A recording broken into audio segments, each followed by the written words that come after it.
to the Jews, I, Paul, became as a Jew. Now, he is actually a Jew physically. He is a Jew. He's not talking about changing his nationality. He's talking about a lifestyle here. To the Jews I became as a Jew, so that I might win Jews. Is it clear? He's trying to convert them. To those who are under the law, he repeats himself, as if under the law, though I, Paul, am not myself under the law. Don't tell me that Paul is advocating circumcision and anything like that for anybody. Paul is not under the law. That's clear. He's not advocating it, but at times he's doing it. I would do it, of course. Very smart. Worked well. If you're Paul, you don't get criticized because you wrote more of the New Testament than anybody else, probably. This is a massive brain, this Paul.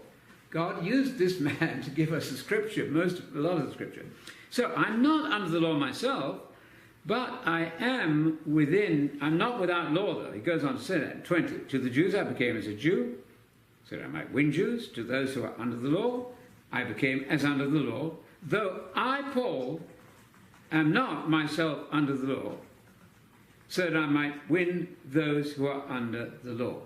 Then he repeats it, to those who are without the law, Gentile people, I became as without the law, though not being without the law of God, but under the law of Messiah. So if you don't get that distinction right, then you're really floundering. There's a distinction between the law of Moses and the law of Messiah. Not to see that distinction is to get in a very great muddle, and Paul makes it absolutely clear here. Then to the weak, I became weak. He wasn't weak himself. He did it cleverly and diplomatically so that I can win the weak. I've become all things to all men so that I may by all means save some of them. That's amazing. I think that's very easy, by the way. It's clever diplomacy. And let's suppose that he was a little bit in advance of James at one point.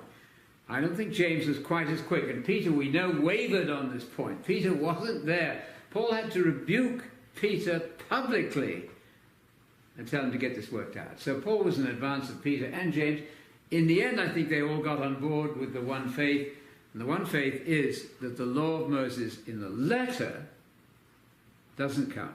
The law of Messiah in the spirit is everything. And that's why Jesus himself said, don't imagine I came to undo the Torah. Not a jot or a tittle will fail, but I did come to fulfill it.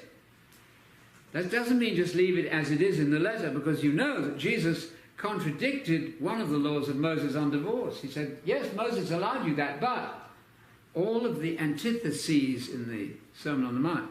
You've heard that it was said, da-da-da-da-da-da, quoting the Old Testament, but let me tell you something. So we've somehow gone up, like modulating in music, you know, got an extra key, and everybody feels this lift from music. It's the same thing exactly here. We're dealing with the law of Messiah, which is the law of Moses in the spirit, as spiritualized.